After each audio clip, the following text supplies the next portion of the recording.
Welcome to the fall session 2018 of Ironmen that we've entitled The Big Dream.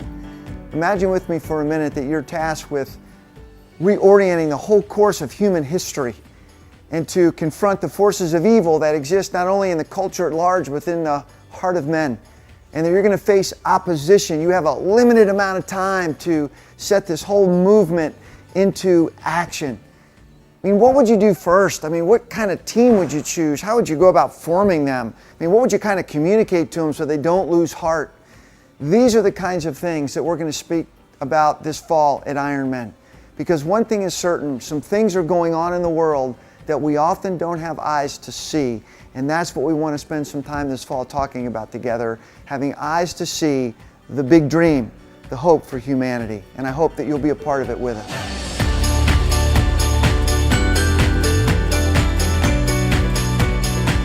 Fellas, give yourself a round of applause. You made it.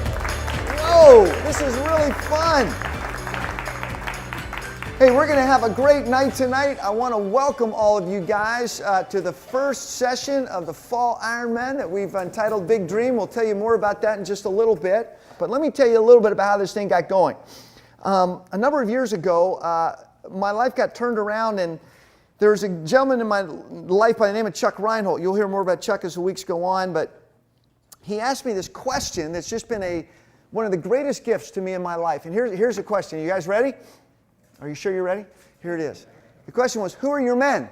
I went like, what? And he goes, well, who are your men?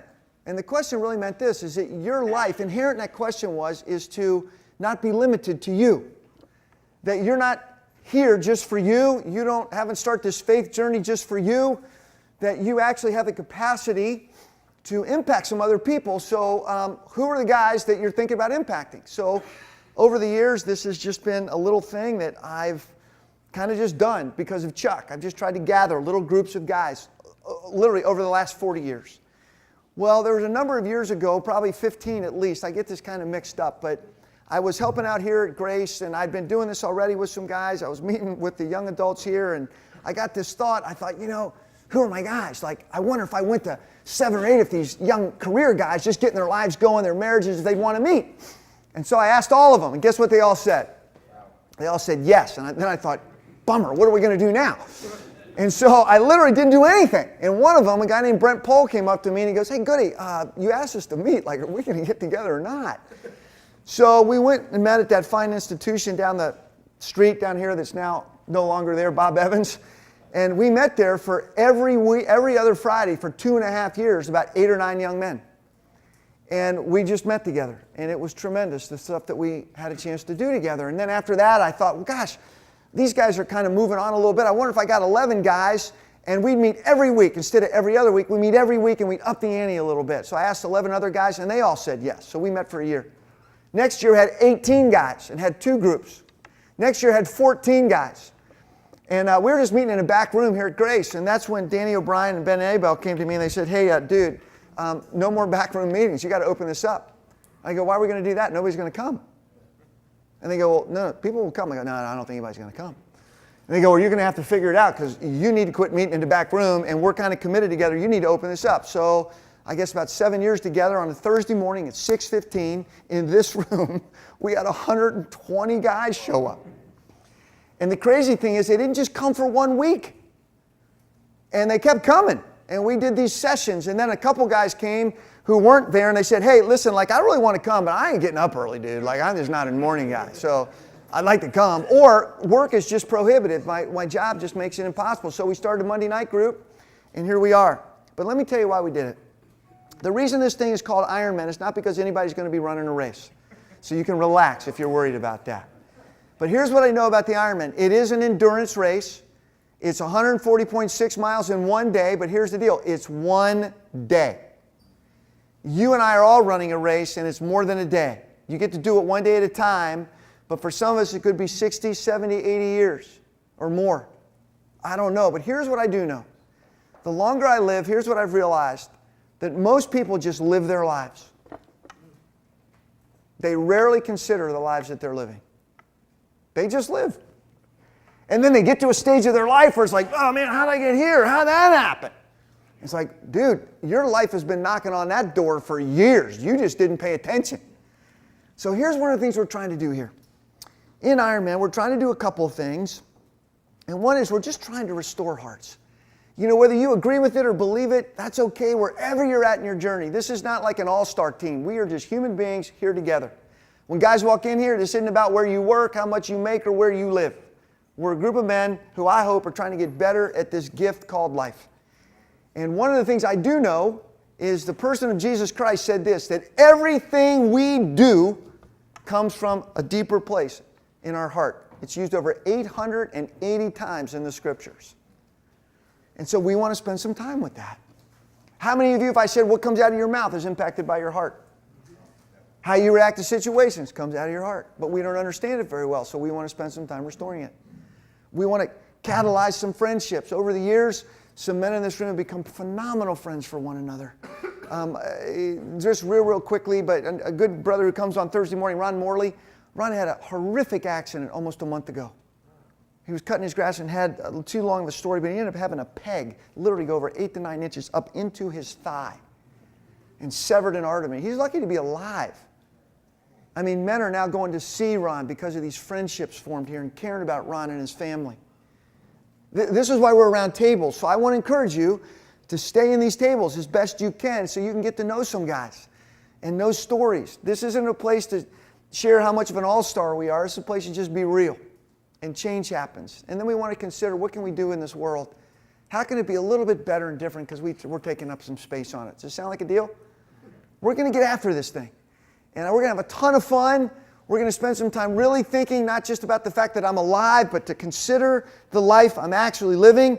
And there's way too much good in this room to let you guys settle. So some guys in my life continue to just prod me, push me, ask me hard questions. And so we're going to do that here. I don't mind saying, I don't know if I believe what you just shared. Let's talk about that some more. Or push you a little bit. Because I've done it, and I've had it done to me, and it's really, really, really, really helpful. So we're going to keep at it. You guys in? Good. All right. And I would say this. Guys can come anytime during the session. It's like even week 6, even week 6. Just come. Be a part of it. I don't know how much you've thought about this, but you know, as we do our day-to-day lives, I wonder how often you or I think about this fact that maybe we're part of something much bigger that's going on than we see. That there are realities going on in the world that sometimes if we don't connect the dots, we can miss not only what is going on, but what we have the part that we could play in what is going on. I mean, imagine that there really is something going on that you may or may not see, that you actually have been invited into, that you can help participate in. And if you see it, Wayne, right, you can begin to make even a greater impact in what it is that's going on in the world. Because if you're like me, sometimes the world is my little world, right? And sometimes we don't look up. And we don't begin to see what's going on not just in my little world, but right here in this county, in this city, in this state, in this country, around the world. I mean, is there something that's going on, a movement, if you will, that people like us all over the world can and are participating in it if they see it? So I want to read you something, and this is why we've entitled it The Big Dream, and then I'm going to give you a chance to talk about it before I show you a little clip that was really impacting to me last week. But let me read this quote to you. Imagine for a minute that you were tasked with changing the course of human history. Just imagine that. That was your task, to change the course of human history. Turning back the forces of evil and chaos that exist both within the world and within the heart of mankind. Now, would you agree that there are some things that are broken and evil in the world and with even the heart of mankind? Imagine for a minute that you were tasked with changing the course of human history, turning back the forces of evil and chaos that exist within the world, within the heart of mankind. To make things more complicated, you will face fierce opposition throughout this effort. You will have a limited amount of time to complete your mission before turning it over to others. Yet knowing one day you're going to return to secure the ultimate victory. I want you just to imagine if that was you. Huh? That you actually have this massive responsibility and opportunity to change the course of human history. to turn back the forces of evil that exist in the world within the heart of mankind. But in doing it, you're going to face severe opposition. You have a limited amount of time to get this done. But you know that one day you will come back again and achieve the ultimate victory. So tonight at Table Talk, what I'd like you to do is react to the statement that we've just had read. And I'd like you to think about if you truly were tasked with changing the course and the trajectory of where mankind is headed. I mean, what would you do first? How would you begin to choose people to be a part of this movement? How would you train them? How would you form their hearts? What would you look out for? What would you need to combat? How would you make sure that they hung in there when it got really tough and difficult? Spend some time around your tables talking about that together.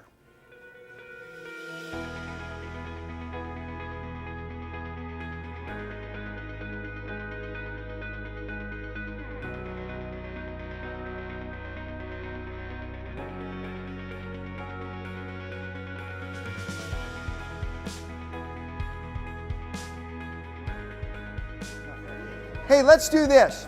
I want to show you guys something, but before we do, no, not yet. I want to give us a little. I want to give a little feedback, just in terms of this is just a big thing, and the reason I ask this is that, you know, one of my dreams that I've had for this time with what we're doing with men would be not only that we would continue to even grow what we have here, so it's such a blessing to see new guys here. But you know, there's a lot of guys that aren't going to come here, and here's why. They don't come to church. Now, you guys may not know this, but you know over 800,000 people live in Baltimore County. You guys know that? There's 362 places of worship, including synagogues. Do you know how many of those 808,000 people in Baltimore County, in those 362 churches or synagogues, go to any place of worship on a regular basis? 75,000. That means about 92% don't. So here's the dream. We should start a church. Here's the big dream. Yeah, Larry goes, we should start a church. What it would be, even more so, if we could teach the church, whatever it is, to think differently in how it lives when it's not in the building. So a gentleman by the name of Dick Halverson, I love, was the first pastor I ever had a chance when I was 16. I'll never forget this. He said somebody came to him once and said, hey, where's Fourth Presbyterian Church? And they wanted him to give an address. And his answer was just genius. He goes, well, when do you mean? Do you mean Sunday mornings or do you mean Wednesday afternoon? Because Sunday mornings we happen to meet at River Road, 3600 River Road, you know. But if you mean Wednesday afternoons, we're 1,000 places all over the city. And so imagine this, what if each of us would think about not just coming here, but what if we had the vision eventually, as we're going to talk about over the next 8 or 9 weeks, that God gave you the heart that you were just thinking about, who are my men? See, they're not going to come here, but they'll come to your house. They'll come to your rec room. They might sit and talk about being a better dad. They don't want to talk about the Bible because they don't read the Bible. But we want to start with where we are instead of where they are. I don't think Jesus did that, as we're going to see. And I think if we got a little better at starting with where people are, we'd have a much better chance of impacting that 92%. This is a challenge for me personally. I mean, I can't tell you how much I've learned over the years, even being thrust a number of years ago, 40-some years ago, I was asked to go down to southern PG County and start a young life club at Friendly High School. The best thing about it was actually called Friendly High School. I mean, really. And then Oxon Hill. It was an incredibly diverse community. I loved it. But I mean, I'm sitting in my van going, what do I do now? And I learned things in that moment, in those next few years, that have carried me my whole faith journey. And I almost wish everyone had a chance to feel that kind of fear and trepidation and prayer and wondering. And what do you do first? And I don't know. And stuff people taught me doesn't work the way they taught me it was going to work. And I don't think this is working. I'm not good at this. Stick in there. All those kinds of things. And so I just want to maybe help you understand your life has, can, and will make some kind of difference if you open yourself up to what God would want to do with you. To any person, where you work, where you live, who you coach. I don't care what it is, but part of it's seeing it. So where would you start, before I show you this picture, if you were to do this? I mean, obviously, this is what Jesus did. Well, Steve, there's no right or wrong answer. Just that we're going to list some. Yeah, great. Number one, pray. You pray. And why would we do that, Steve? For direction. For direction. You know, one of the great little passages of Scripture said Jesus, Matthew 5:16, said that Jesus would often withdraw to lonely places where he would pray. I mean, if prayer says anything, it talks about dependence, doesn't it? How about some others? Should we pray? We ask God for where do we start? Who do we start with? Well, there might be some other things that we might do. I mean, how do you get this thing going? Yeah, go ahead. Thanks, Bob. Real loud, too. You start with the people closest to you that you're around all the time. Because if you go out looking for it, you might, I think sometimes those closest to you, not necessarily maybe family, maybe coworkers or something like that. Okay. You're around them all the time and you're seeing things that are happening on a daily basis and perhaps feeling something that's going on. So maybe, keep it simple. So you're looking at people near you that you're interacting with and kind of what's going on with them, who they might be, I remember the same person, Dick Halverson, said once, you might as well be of use to God where you are, because here's one thing's for sure. You're absolutely of no use to God where you are not. And I thought, that's some good word right there. I mean, this is what we got to work with. We'll see the team in a few more weeks, but Jesus got a pretty unique team of people. Pretty unique team of men and women. Keep going. How about some other things? Yeah, anybody? Yeah, go ahead. And then Morty. You start with yourself. Oh, good. We talked about how, stewardess and people on airplanes, they say put on your oxygen mask first before putting on others. If you're yourself are not in a good position, you can't spend time working on others. Right. What's your first name? James. James. How old are you, James? 20. 20. Gentlemen, do you hear my man James? James says you start with yourself. Boy, there's some truth in that, isn't it? We're going to see one of the first things Jesus did with the people that he chose is he took them on a little self-journey. I've learned in my own life, very few of us have done a very good study on ourselves. I've told you guys about Helping Up, going down there a lot. One of the things I love about that place is I've been able to say to guys, hey, you're in graduate school. It's the graduate school of you. And somebody else is paying for it for a year. It's not just about getting off something that wrecked your life. It's you trying to think about understanding you enough to figure out what got me into doing it in the first place. But you're going to learn a lot about self. How much do you think the disciples learned about themselves as they went into this? How much they weren't capable of? Mistakes that they made. Somebody having a bigger vision for their life. All this kind of stuff to get us exposed. Good. Keep going. How about some other things? What we do? Yeah, thank you, Gary.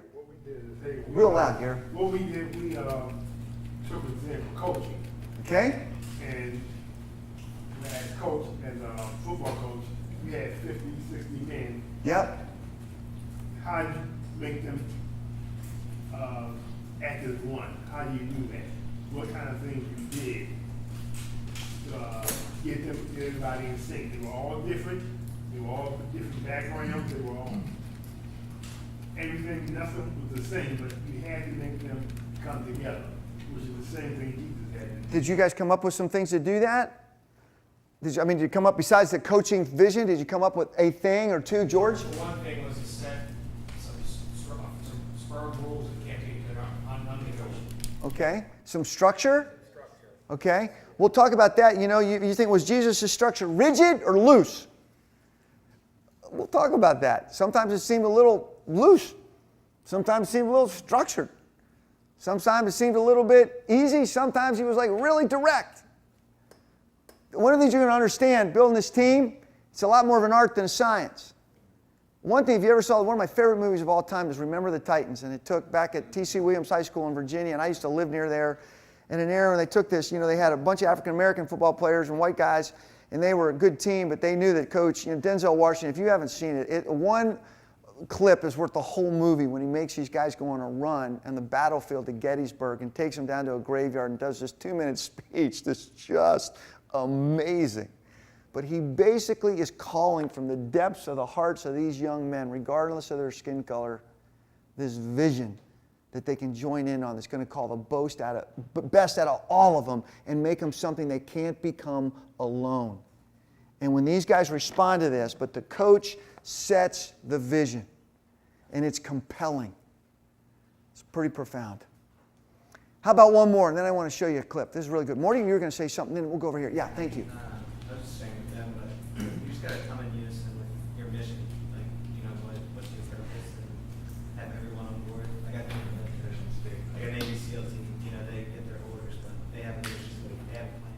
Clear mission. Yeah, everybody have their own mission.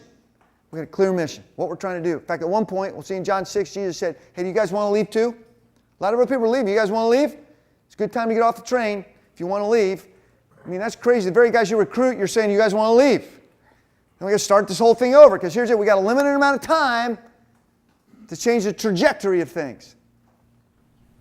Well, we were talking about this stuff with children, just getting them on the right path from the beginning. You know, so many kids nowadays just idolize maybe the wrong things, and you look at social media. Great. They might idolize movies. They go to Baltimore City, they might idolize drug dealers, or just they look up to these things as opposed to maybe the police officers or firemen, or just maybe like individuals like that. I said this might be a little granular, but the question says something about changing human history. And I said, what if just one person engaged with Adolf Hitler when he was a child? Yeah. How different would this Possibly have been. world be? Could be. So can I give you one? Tell me if this word fits. Modeling. If you have a different model in terms of, would that fit a little bit in terms of what we put in front of kids? Somebody that they would aspire to, that they would maybe want to model, be like, emulate in a way that's healthy and life-giving? Good. Hey, I was sitting in my office a week ago, and a buddy of mine, Grant Grasmick, he sends out this thing. Some of you may get it. I don't know if you got it or not, but I was sitting there looking at it, and I went, oh my gosh. And it's a 11-minute clip that I really hadn't planned for us to see until I saw it, and I said, we've got to see this. And it's entitled Boat Lift. And it is something that took place at 9/11 that I never knew happened, and I have a feeling most of you in this room probably don't know what happened. But here's why I want you to see this. I want you to think in terms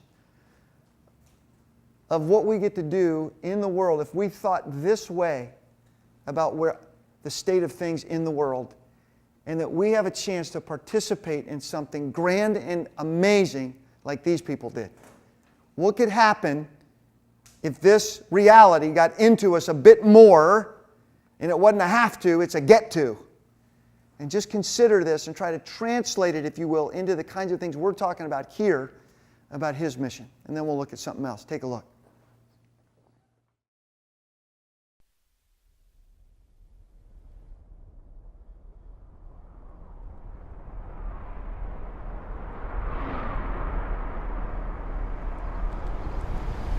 I thought I was watching a movie, Towering Inferno at first.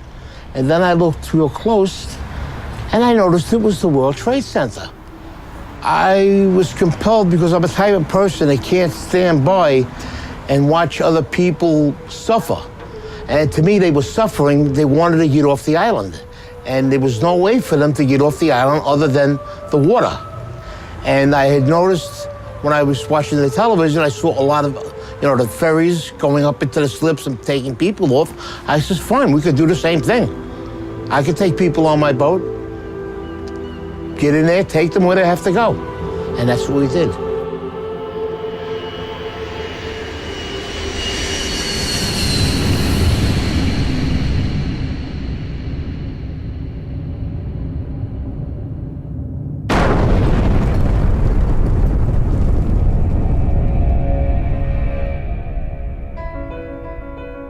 On the morning of September 11th, when the towers came down, millions of people ran for safety. Hundreds of thousands of them ran south to the water's edge. That's when they realized that Manhattan is indeed an island, and that they were trapped. They were feeling helpless, and that's the worst feeling in the world. What was a person on the ground going to do? Buildings were down. There were people laying under the rubble of the building. Firemen, civilians. My wife was there, and I turned around. I says, I've got to go do something. Just like that. And she looked at me. She says, what are you going to do, you maniac? I says, I'm going to take the amberjack up into the city and help. She says, but what if they're attacked again? I says, well, then that's something I have to live with. I says, I have to do what I have to do. I says, and nobody can stop me right now. Even if I save one person or I rescue one person, that's one person less that will suffer and die.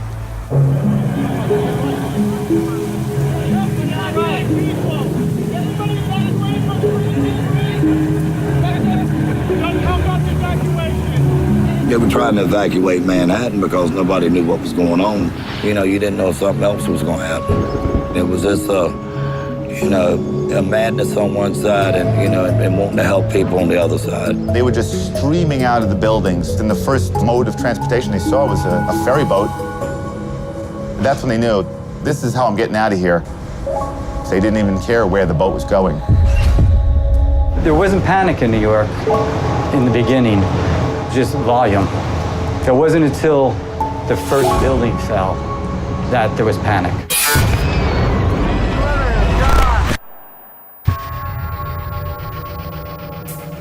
You heard the building go down, but we're in the slip, so we can't see it.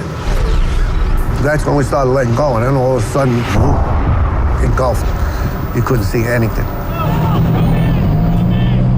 People were actually jumping into the river and swimming out of Manhattan. Boats were very nearly running them over. Wait. These people wanted out of Manhattan no matter any way they could. Somebody wants you to go over there. Every mode of transportation out of Manhattan was shut down. All the subways were shut. The tunnels were all closed. They closed the bridges, they closed everything immediately. Boats, usually an afterthought in most New Yorkers' minds, were for the first time in over a century the only way in or out of Lower Manhattan. We're going to start evacuating people. Anybody can get over here, we're going to evacuate them. The process actually had already started. There were some boats that were grabbing people, that people were lined up at the walls. On the left. It's just human nature. You see people in distress on the seawall in Manhattan begging you to pick them up. You have to pick them up. They didn't know what was going on. They seen the building getting hit with these two planes. As far as they was concerned, we were being bombed. I was wondering if they were going to come on the boat, if they had people with bombs, or if they were going to come on. We're a big orange target in the middle of that harbor. My job is to keep the boat safe, my passengers safe, my crew safe. Everybody was in shock, running around. They didn't want to leave their families. They had loved ones running around the city. Anybody has a baby? Nobody has it. There was one guy ran from the apron and jumped onto the boat. He grabbed onto the metal, climbed up right next to the pilot. So I'm going out there to say something to him. He slides down to the next deck. So the deckhands get him and go, what are you doing? He goes, I'm jumping for my life. So, you couldn't argue with him there.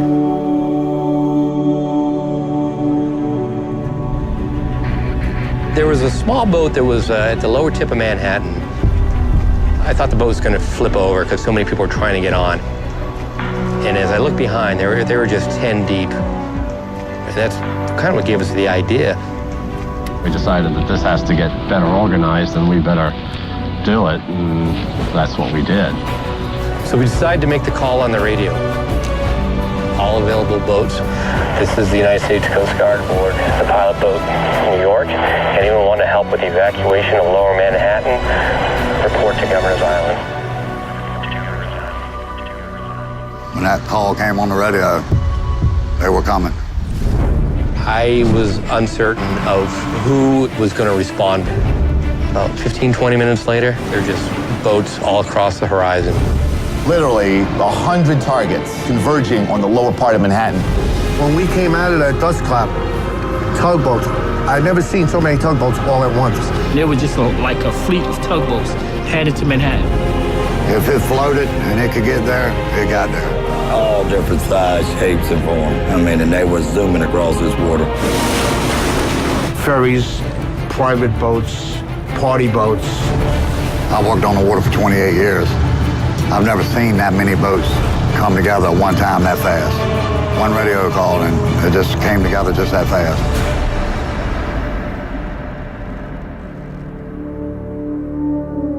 Hundreds of boats converged on the city. leaving the sun-bathed harbor behind them. Dead ahead, the unknown. That was something I won't forget. It was just low, dark, acrid, black smoke. It's like there was a big chimney in Manhattan. When we pulled into Pier 11, the dust was unbelievable. And then out of nowhere, you just kept on seeing people coming. They looked like zombies coming through the fog, and you knew that those were human beings. Don't leave us. Please don't leave us here. Take us. At that point, the Coast Guard said, not how many people are you allowed, how many people can you fit? Come on, guys. Anybody coming? Get your ass over here now. Now.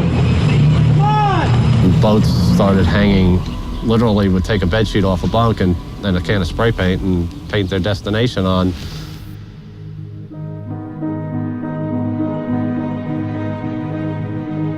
Some of these people never been in the water, never been on a boat before. Housewives, workers that do windows. We had executives. And the thing that was the best, everyone helped everyone. I want you to hold my hand. Come on board. Get inside. One at a time. Get inside. I saw 4 businessmen lifting up an old woman with a seeing eye dog, a German Shepherd, and they lifted her up like a surfboard and passed her over the handrails. When we would carry a load of people over, and there was somebody standing there that seen their husband or wife, you know, that made us feel even better, you know. Well, at least we got 2 back together, you know. Just keep on going, you know. The guy that works at the ferry, he's a welder. His son was on my boat. He actually came up.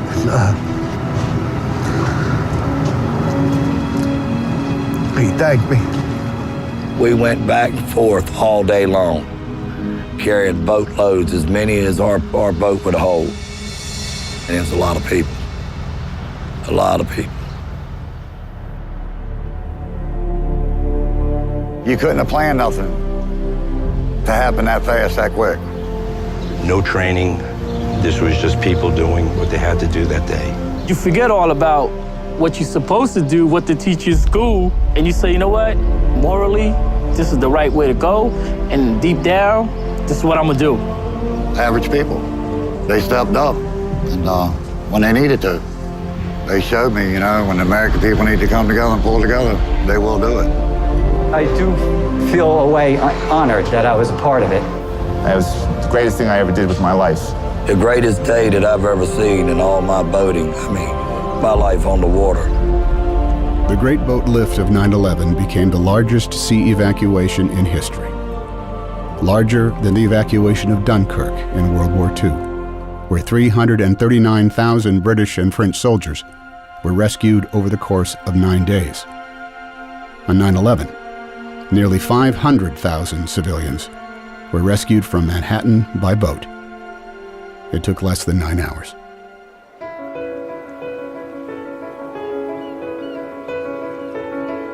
I believe somebody has a little hero in them. You gotta look in, and it's in there. It'll come out, if need to be. I have one theory in life. I never want to say the word I should have. If I do it and I fail, I tried. If I do it and I succeed, better for me. And I tell my children the same thing. Never go through life saying you should have. If you want to do something, you do it.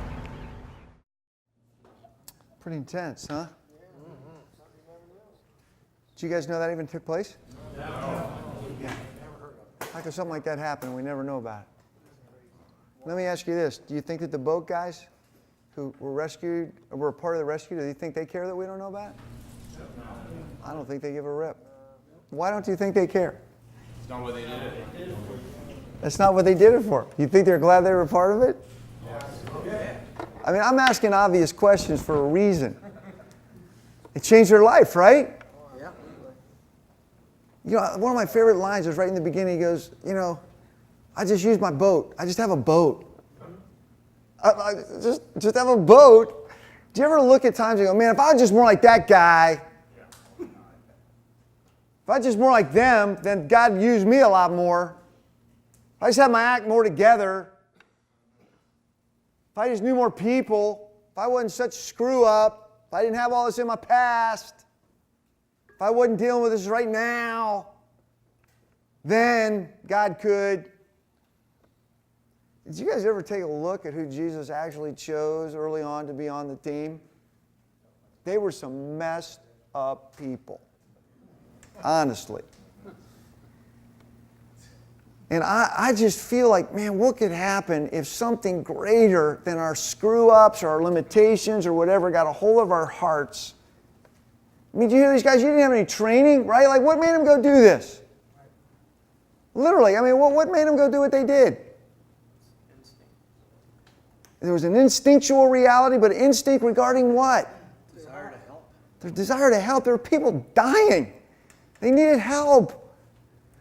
I'm telling you, I keep asking, God, give me eyes to see. And I know that we have to approach people in different ways. That's not what I'm talking about. I'm talking about the internal motivation. People, I had a boat, I'm in, I'm going to take it, we're going to use it, let's do this thing. The greatest sea rescue in the history of man, I had no idea. 500,000 people in less than 9 hours. That's crazy. So when we get up in the morning, when you get up in the morning, when I get up in the morning, do you think, hey, today I have gotten to live another day to be a part of the greatest rescue mission in the world? Or is it, just another day?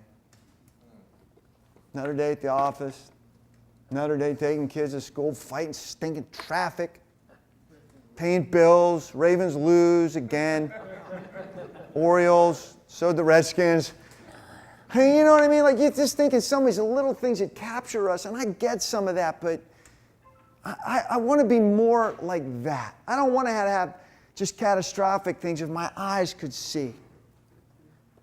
Does this make sense, you guys? Yeah. So for a little bit, I want to let's just share together. If you have your Bibles, you can turn to this passage, or we're going to look at some other ones. It's very familiar. What do you think of it? It's in Matthew. Matthew what? Matthew 28, 18 to 20. And this has been called what by many? Do you guys know? The Great Commission. You ask most people, they know this. They get this. This has been like missionology, like 101. But what if I told you that this, Matthew 28, 18 to 20, didn't just start right here with Jesus, that this started in Genesis chapter 1. You say, what? So let me just help you. Do you think Jesus just lobbed into humanity, all of a sudden, comes into the world that He created, and is shocked at what's going on, and goes, oh my gosh, we got to do something about this. I better do something. Like, what was He coming to do when He came? What do you think Jesus was really coming to do when He came? What's that mean? Lamb. Yeah. Yeah. Okay, and keep going on that a little bit. What's He doing? Like, expand on that. What was He doing when He came? We know He came, but what did He come for? To do what? Take away the sin of the world. Okay, one thing He did, take away the sin of the world. Is that the only thing He came to do? Show people how to live. Show people how to live. Yeah, give us life and life more abundantly. We can put it in one big word, salvation. But let me tell you why. This word has gotten woefully truncated over the years. I mentioned this word often means go to heaven. This often means get out of earth. This word in its essence means this: wholeness, health, and security. Think of Genesis 1. The world was whole, it was healthy, and it was secure. That God, when He created the world in Genesis 1, verse 26, He created mankind. He made mankind, male and female He made them. And then He told them, I want you to do what in the world, guys? To have dominion. Which means what? To rule it, or to take responsibility for it. Do you ever think of the reason that chaos is in the world today is because we gave up dominion? Evil cannot have dominion unless we give it up. The evil one can't go doing whatever he wants to do wherever he wants to do it, because if he could, we wouldn't leave our houses. Literally, something is offered up and given up for something else to come in and take over. That's why he had to get us, mankind, to say, you know what, let's do plan B instead of God's plan A.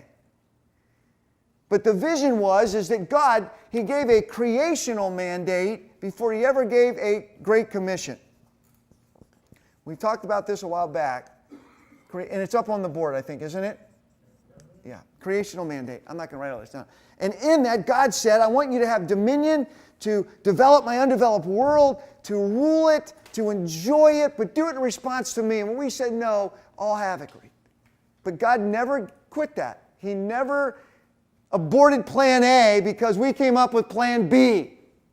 This is why all the big words in the Bible like redemption, renewal, rebirth, reconciliation, again, all start with the prefix what? Re, which means again. Something cannot be again if it wasn't already. Think of this, that Jesus, in what he gave in the Great Commission, is trying to bring the wholeness, health, and security back into the world that he wanted when he created it in the first place. And he's taking it in a direction, well, one day it's going to actually be as it should be. It will be as it was created to be. And in the meantime, we get a part to play. And so in Deuteronomy chapter 6, as well as in Matthew chapter 22, Jesus also gives this other great thing. The greatest thing we can do with our life, he gives before he ever gives this, what we call the Great Commission, which is the Great Command, which is to love God, that our life, again, is monitored and directed by that which we love and how well we love it. And if we love the one who loves us, this is really important. So often what we've often done, we isolate Matthew 28 out, and we don't see it in a bigger context that fits within Genesis chapter 1, that Jesus is coming to restore something back again, and to do it, he's got to have a team to do it. Now, let's just mention a few things in this passage, and then I want to read you something and show you something again. In Matthew 28, verses 18 to 20. I think my glasses are broken. You guys are going to love it. It says, Then the 11 disciples went to Galilee to the mountain where Jesus had told them to go. And when they saw him, they worshiped him, but some doubted. That's a whole other thing. They worshiped him, but some... Do you think you can worship God and still have some doubts occasionally? That's good, because I think you can. Well, let me put it another way. I do. I'm just being honest. I do. I don't think occasional doubts mean you don't believe or can't worship God. Doubt doesn't mean no faith. In many ways, just like, I don't get it. I don't get it, God. Like, I'm not totally sure about that yet, you know, but I don't doubt your ability, your capacity. I don't know, you know.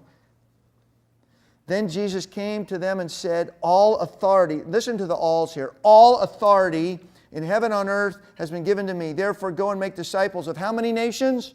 All. Baptizing them in the name of the Father, Son, and the Holy Spirit. That's all of God, right? And teaching them to obey what? All. Some of your chances might even say all that I have commanded you. And surely I'm with you always to the very end of the age. Dale Bruner, who's a good friend and an incredible teacher, said that these 5 alls make this Great Commission. Authority means that Jesus' executive power, this word authority is executive power, that he's a CEO of heaven and earth, and that ultimate control and the final word is his. It's all his authority. Do you think the final chapter of this story is really up for grabs? I mean, do you really think we can screw it up? I mean, do you think we're going to ruin it? Like, we're going to do something so wrong, Jesus is going to go, oh, I can't come back now. I think I better go with plan C and what I was really going to do. Like he's going to literally risk it all on us. In a sense, though, he has chosen to use us. But this is all authority is his. Therefore, he says, go. This word, many people have said, it's not only as you go, but it's got that, but it means because of whose authority and power you have, move out. Get going. See what you do differently. Like, goody, when you're walking in places every day, like, have your eyes on. Like, tomorrow Joel's going to walk into a high school. He's been teaching for 37 or 8 years. That's an amazing thing that Jesus Christ walks into Reisterstown High School in Joel's body. He's moving out. If we see it, if we think of it. Do you think there's some kids who need to be rescued? Boat lifted at Randerstown High School? I mean, and into high school, we can go to Starbucks tomorrow morning. I'm just saying, and all you think, I have is a lifeboat. I have a tugboat. I got a little raft. Take whatever you have. Just, if you have eyes, God can use anybody, right? You know the guy that changed my life? You know what he did? You ready? He invited me someplace. He invited me. All he did was leverage his relationship with me and invited me. He was a junior, invited a freshman to a young life club, and I heard about somebody that he didn't know how to tell me about. He wasn't even sure who he thought about it, what he thought about him. But he just knew that this place he really thought was cool and cared enough about me to invite me. And at that meeting, I left there and I went like, holy gosh, I didn't hardly ever heard about Jesus, but I know this. What I just heard there was nothing like I thought, and all I want to know is, how come nobody ever told me this? And then I thought this, I ain't missing another one of those. I missed one young life club in 4 years. A month and a half later, I gave my life to Jesus Christ. I got on this team. Because a guy bought his little tugboat on and said, you want to get in? You want to ride? Look, we make this so hard, you guys. The first step isn't conversion for a lot of people. We're trying to drop kick people in from 80 yards out. Well, why don't we just see if they want to share our popcorn? Why don't we just say you want to have lunch tomorrow at the office, get to know their story, maybe be a friend? How about just being human? Just doing what's natural, not unnatural.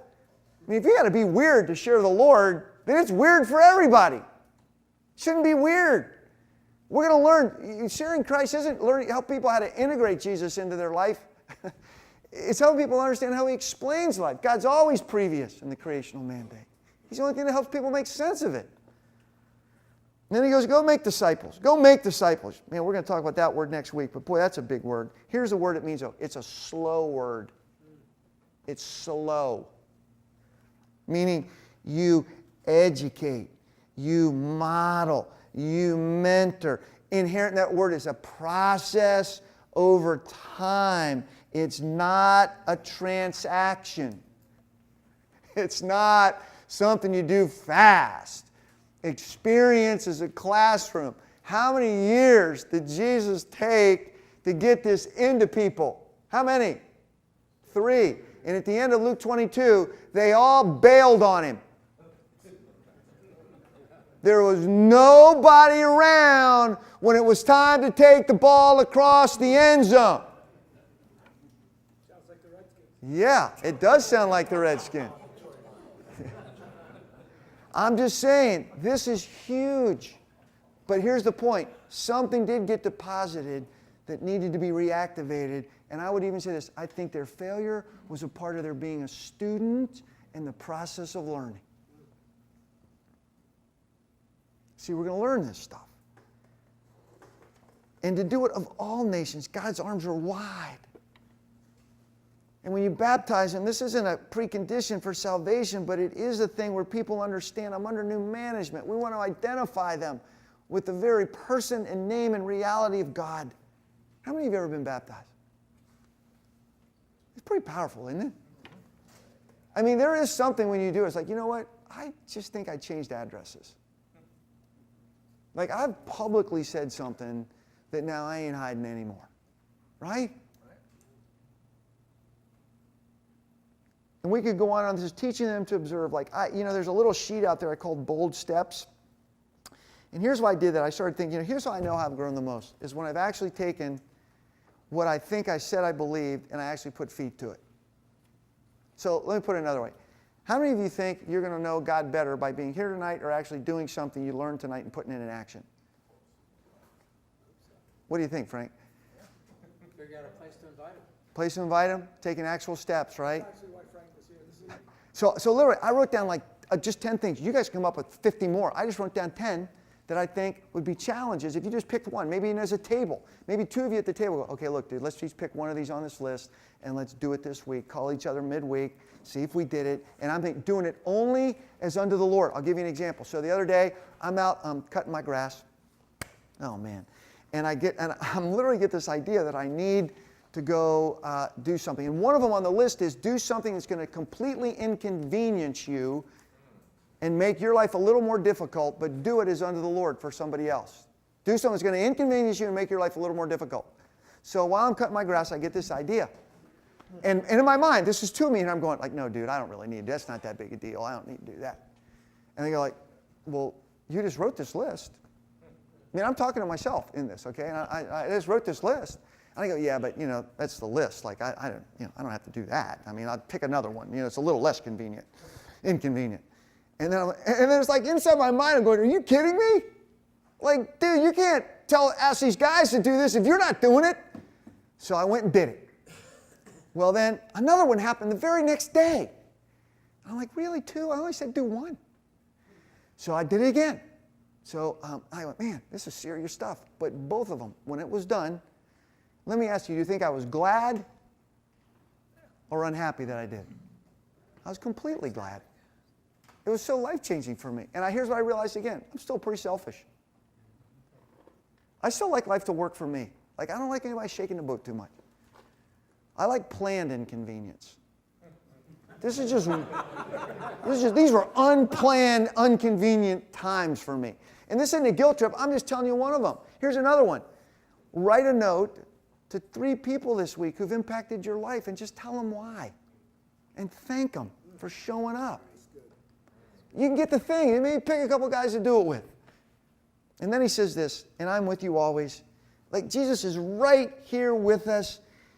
He is our major resource. He's with us when we're with others, doing His work through us. Like, this is a team effort, right? Like, we're going to go hundreds of places this week, you guys. It wasn't one boat that did the rescue. It was hundreds of them. We all bring something different to the game. That's the beauty of this thing. But who is commanding it all? Jesus Christ. He is. See, I think we think this. Somehow the Lord's kind of standing up and watching us going, geez, Lopez, come on. You don't get it together, I'm going to have to get Bob to do it. And look at him. You guys, come on. I got to pick some other people. You guys got to get your stuff together. You're making this so hard. Try harder. It's not what he's doing. I mean, I can't obviously get inside of Mike's heart, but I think it's like, Mike, like, I got you next to people right now. You don't believe about yourself what I believe. You don't see in you what I see. But I rescued you so you could become a part of something bigger than, and see you and your brother here, you guys are a team. Like, all I'm asking, I'm not asking you to be perfect. I'm just saying, I'll do it, Lord. If you'll take what I am, I'll do it. I'll say hi to that person. I'll take the risk. I'll ask them over. I'll ask if I can pray for them. I'll give a few extra bucks. I don't care. I'm not going to be ashamed that I know you. And then he would say, that's good, because see, every person is made through and for me already. They just don't know it. This is the greatest adventure in the world. Like, how many of you are upset when God uses you to impact another person's life? Do you like, oh, that sucks. I'm never doing that again. This is what we're invited to, you guys.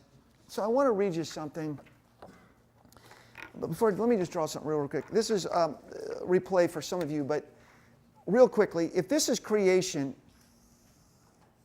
and this is when Jesus is going to come again at the final end of time. You know, we have creation, obviously, Israel's in Egypt, we have the prophets and all that, and then all of a sudden we have the coming of Jesus Christ, the incarnation of Jesus Christ. Jesus is here for 33 years, and then he goes back to heaven, right? And now we've got this stretch of time, okay? I want you to think about this. In June 6, 1944, it was called what? D-Day. What happened on D-Day? The U.S. and Allied forces stormed the beaches of Normandy, and basically people said on that day, basically the war was won. Had we not done that on D-Day, June 6, 1944, 11 months later in May, they would not have been able to declare V-Day, which is Victory Day. Without D-Day, no V-Day. All right? I want you to imagine that the second coming of Jesus Christ is Victory Day, but the first coming of Jesus Christ is D-Day. When Jesus shows up, and this is all of His plan, it's all His world. He wants to bring more of the creational reality back to what it was, but in between, he wants people knowing his fullness, his beauty, his richness, his glory, his joy, his fullness, salvation, his wholeness, health, and security. But here's the deal. Between D-Day and V-Day, between Victory Day and D-Day, 11 months, there were still battles. There's people got shot. There's people who died. I think what Jesus is saying to us is, look, between when I came and when I'm coming again, you guys have the baton right now. You're alive for a period of history right now. I don't know how much longer we'll be here. At some point, we're going to give the baton away if Jesus doesn't come in our lifetime. And it's somebody else to pick it up. The degree that we give it away helps other people be more on the team. And God will use us to keep replenishing the funnel of His people who understand that they're taking up space more than just about them. Who want to take back dominion in homes, in cities, in school systems, in neighborhoods, in business. Whatever it is, this applies, this kingdom reality. Does this make sense to you? And now this is our privilege. And He risked it all on people like us. I want to show you a couple pictures in closing. Lonnie, do we have those? Just some faces and things that just kind of maybe will give you, again, we're doing the best we can, but just to taste goodness a little bit and what we get to fight for. But just see these pictures, and then I'm going to read you something to close. This thing to just bring goodness into your heart. And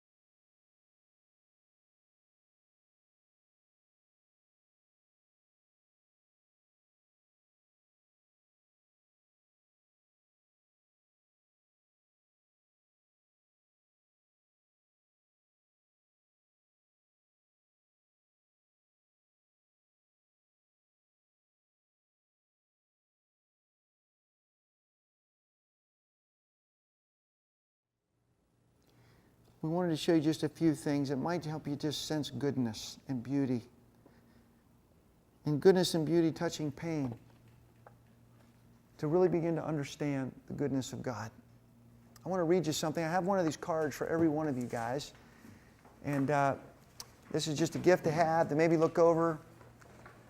And we have a verse that I also have for you. Every session we try to work on a little verse or two together, and they're out there. You can get one along with a little training opportunity sheet for next week, or you can take notes as well as do some little prep work for next week. But I want to read this in closing, and then we'll go over our verse. But this is just part of the beautiful come and see reality of Jesus.